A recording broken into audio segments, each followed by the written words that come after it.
I want to start by saying this is not some sort of takedown video of the character Philomena Cunk or the Cunkverse, whatever you want to call it.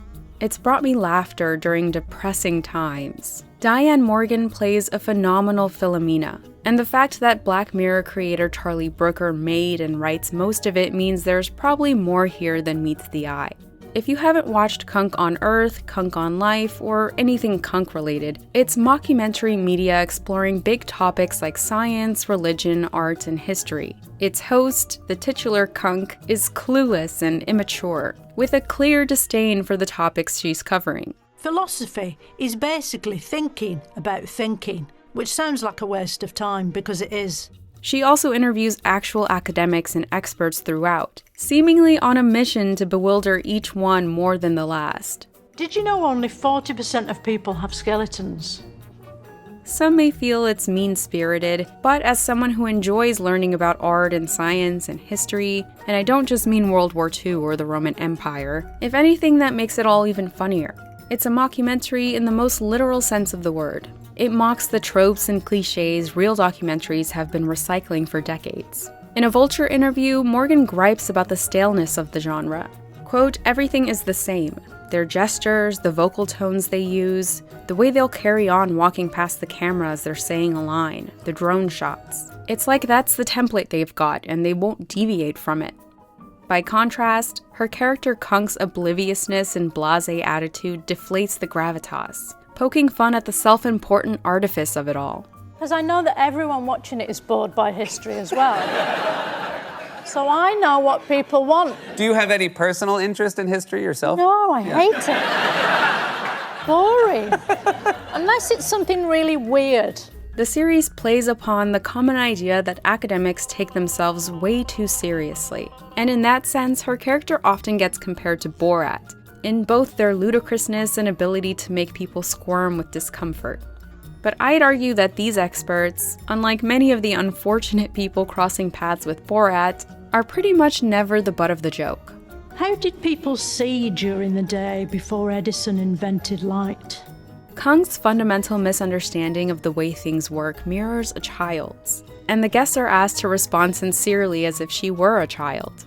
Sure, they get confused or disturbed, because it can be hard to do that while facing a grown woman working for the BBC, but it never felt like I was laughing at them, rather at the absurdity of the interaction. How do they get the sounds into the ink to make it play in your head? They're kind of big questions that a child might ask that you have no answer for. Yeah, it's fun to see them struggle, isn't it? Trying to answer the impossible question. At times, there's a sort of charming innocence to it. Cunk's childlike curiosity and the guest's gentle attempts to give an earnest answer. But most of the time, her demeanor reflects something else entirely, which is what I mainly wanted to talk about. Cunk is a textbook anti-intellectual.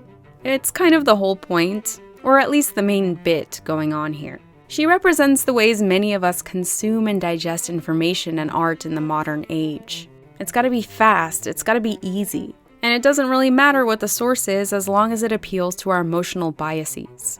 I think the theme of anti-intellectualism is presented in two distinct ways. The first is internal. It's Cunk's unwillingness to engage with tough subjects on a meaningful level, while minimizing their significance so she appears like the sensible one for not having any interest in them. Popular culture, unlike normal culture, which was paintings and Beethoven, this was stuff people actually enjoyed. Throughout the series, Cunk carries on with what Brooker describes as bored detachment. She also mocks renowned artists and thinkers, suggests books and classical music are pointless in today's age, and dwells on her intense hatred of theatre. Incredibly, even today people actually got to see this sort of thing, despite it being completely fucking unwatchable. He was put out of his misery by a kindly gunman, but cruelly, not until the third act. What sort of people come to see Shakespeare today? Is it mainly people who wear glasses? Her point of view is clear. How can anyone actually like this boring stuff that takes so much effort to understand? There's this resistance to valuing traditional knowledge in the mediums that deliver it, especially ones that communicate ideas and concepts in a more abstract fashion. Often, Cunk tries to bring these topics to her comically uncomplicated level, placating short attention spans with oversimplifications or the buzzword of the month. Crime and punishment. What would you give it out of 10? And when you're answering, bear in mind that if it's too long, we have to overlay funny pet videos over part of the screen. I'm literally asking if you could call him the first celebrity victim of cancel culture for our show. You might even say Jesus was the first celebrity victim of cancel culture. Brilliant, thank you. Cunk also uses modern pop culture as her only frame of reference. Which was more culturally significant, the Renaissance or Single Ladies by Beyoncé? To a caveman, this was the thrilling equivalent of Fast and Furious Part 7. Russia and America had proxy wars. Is that a bit like picking a character to do your fighting with in Street Fighter 2? The joke that most emphasizes this sort of contrast is the recurring reference to Belgian techno anthem Pump Up the Jam, which I won't play because of copyright. The song is mentioned and played in every episode of Cunk on Earth and in Cunk on Life, randomly cutting through the tension of dull or depressing topics. Cunk on Britain's equivalent of this gag involves the 80s sitcom Brushstrokes, a show I know nothing about. Text overlays during the Pump Up the Jam bits grew increasingly bizarre every time, with the final playthrough sharing quotes by Friedrich Nietzsche. Of course, the joke lies in the silly juxtaposition, but also maybe a comment on how most people would only read Nietzsche's provocative writings as part of this detached entertainment experience, on top of a chaotic background during an exceptional dance song. Writing still exists today, underneath video clips that we watch online. Many people consider the gap between ignorance and knowledge as so wide to cross that they don't even bother. In my optimism, I like to think they're underestimating themselves, that more people could cross that gap if they tried, or if given the support. But the support and incentives keep dwindling, and with it their will to learn or find an interest in anything mentally demanding. While several aspects from Orwell's 1984 feel all too familiar, things are feeling even more like Huxley's Brave New World, where the masses aren't forced into submission but are pacified with excess pleasure-seeking in the form of mindless entertainment and consumerism. These are our festivals of atonement, the sacred games we've invented to comfort ourselves. In this state, the majority are content not to rise against a harmful and fascistic status quo. Obviously, I'm far from the first person to make this observation, but I see Orwellian tossed around way more than Huxleyan. You might make quantum bacon. Would that make it more interesting? A little bit. Why would it be more interesting? Because what he's trying to do... I'm trying to help you out here. To be fair, this doesn't only happen because people are too stupid or lazy to learn. So many are just trying to survive, or haven't had the opportunity to discover something they actually click with. Like, I find plenty of this stuff compelling, but I'll admit it, and I'm sorry. I look at the Mona Lisa and I think, okay. And yeah, I've read into it, I get it, but the painting just doesn't interest me much. I also hated every moment of my organic chemistry courses in college. And while I read all the Shakespeare required of me, I can't say I enjoyed it. That being said, I never argue that Da Vinci or covalent bonds or Othello aren't worth learning about, or that scholars in these fields are wasting their time. Which brings me to the external way Cunk represents anti-intellectualism. Her attitude reflects a common contempt for experts and academics. In a Spectator article by Matthew Paris, he suggests this sort of attitude didn't appear from thin air. Quote, "The public distrusts intellect, or at least intellectualism, suspecting, often rightly, that an intellectual will prioritize theory and relegate practice, ignoring evidence and important truths about the way people are as opposed to the way they should be, and preferring ideology." Basically, not only do they feel intellectuals lack a practical view of reality, but people may feel disconnected to or dehumanized by the scholarly world, especially since historically it's mostly associated with the wealthy elite. For many, immediate tangibility is what makes something real and lived through. It's why some climate change deniers might suggest global warming isn't happening because it snowed this morning, or flat earthers might base their claims on the perception of a flat horizon, or creationists doubt evolution because their great-great-grandparents aren't monkeys. I hope I'm exaggerating with that last one. But too many people allow purely anecdotal experience to inform their beliefs, partly because in a weird, self-owned sort of way, they want to believe highly educated people have nothing in common with them. This often leads to them trusting who's relatable rather than reputable.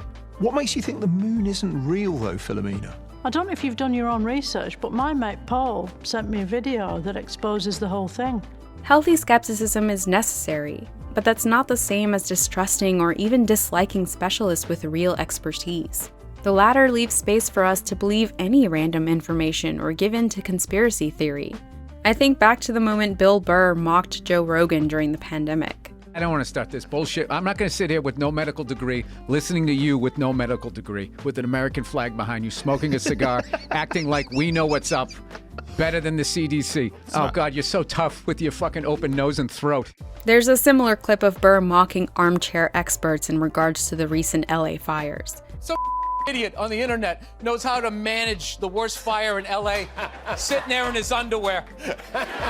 You know what? Looking at the footage on the internet, I have determined that this here was mismanaged. The point is, the internet has only further emboldened randos to spread their often uninformed opinions. Apparently everyone's caught polarisation, which is this sort of brain disease where you're angry all the time. It spreads on the internet and there's no vaccine for it yet. And even if there was, I wouldn't take it because I don't believe in vaccines anymore because of Facebook. It's like we collectively forgot the saying, you don't know what you don't know. Dunning-Kruger is in full effect. So many people confident in their cluelessness, trying to discredit professionals with decades of study and experience. Grifting pundits and podcasters have become the new preachers, disciples to a cruel, moronic messiah. In an interview with the LA Times, Brooker commented, "People are less shy these days about saying to an expert, 'Yeah, whatever, you may have studied this subject for 25 years, but I just watched a video on YouTube which tells me your life's work is bullshit. I'll tell you why we didn't land on the moon or vaccines don't work.'" There's an arrogant swagger to a lot of the alternative truth crowd. I know Brooker said these days, but there's nothing new about this phenomenon. It seems to be a staple of American culture, and it's not much different in the UK, to be clear. I think we've proven time and again that although our circumstances fluctuate, the nature of people hasn't much changed. When anti-intellectualism gets brought up, someone usually mentions this Isaac Asimov quote. There is a cult of ignorance in the United States, and there always has been. The strain of anti-intellectualism has been a constant thread winding its way through our political and cultural life, nurtured by the false notion that democracy means that my ignorance is just as good as your knowledge.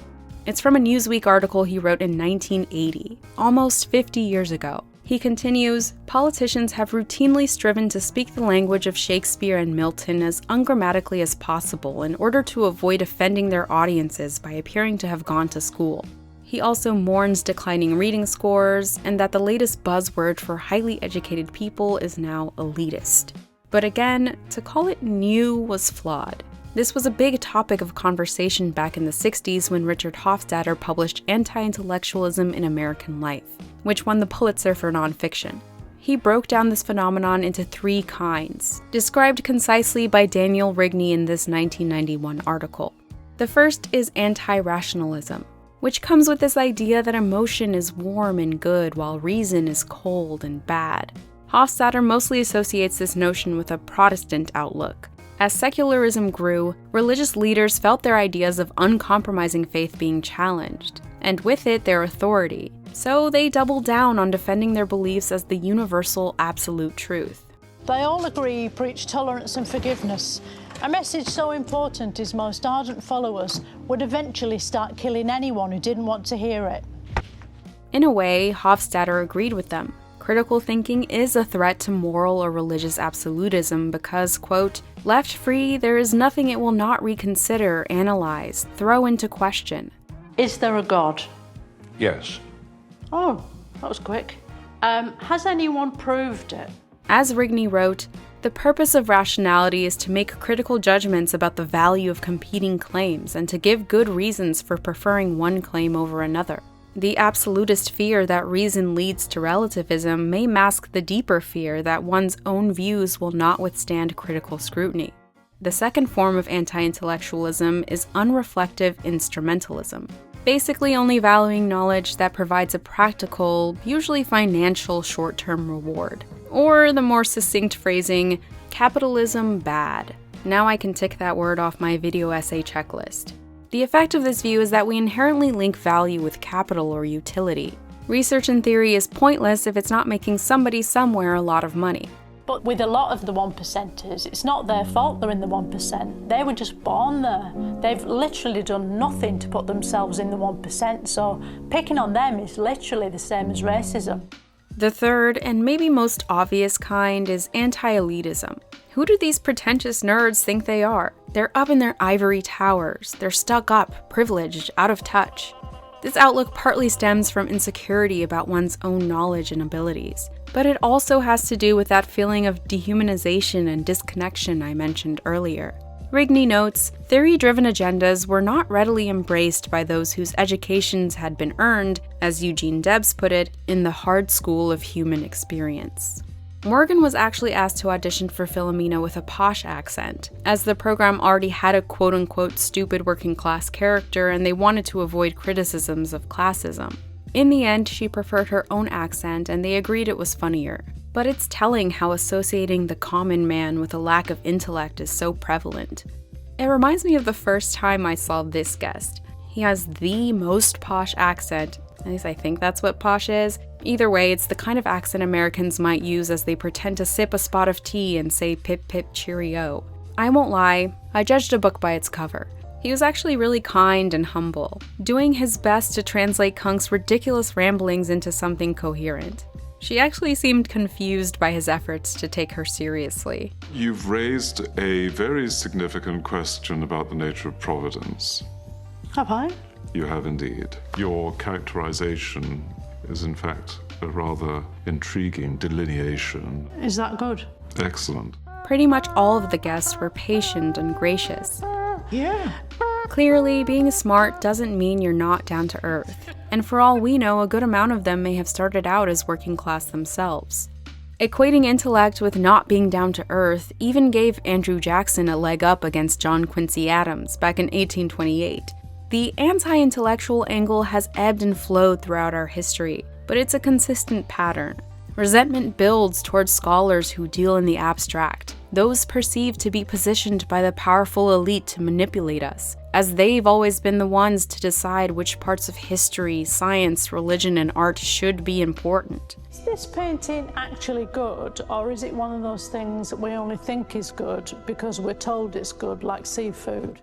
So those are Hofstadter's 3 strands, but Wrigley actually proposes a fourth, likening modern society to the one in Brave New World, which is, quote, a trivialized culture that creates an almost limitless appetite for amusement and diversion. News and education are now essentially popular forms of entertainment, competing with situation comedies and video games for the fun consumer's shortened span of attention. If there's an anti-intellectualism of the fourth kind in American culture today, it might be named unreflective hedonism, a flight from the hard and often painful work of reflective thought. He wrote this in the early 90s, and it's safe to say the description fits even more today.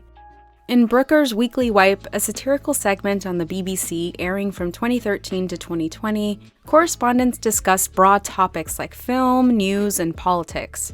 It's where the character Philomena Cunk first appeared. My mate Paul says the virus is spread by a new 5G phone signal, but the mainstream media is trying to cover that up just because it isn't true. In one segment about the 53rd Die Hard movie, Cunk raves about how much she enjoys the violent spectacle. Him killing people, like really killing lots of people with guns, like people with mums and dads in histories.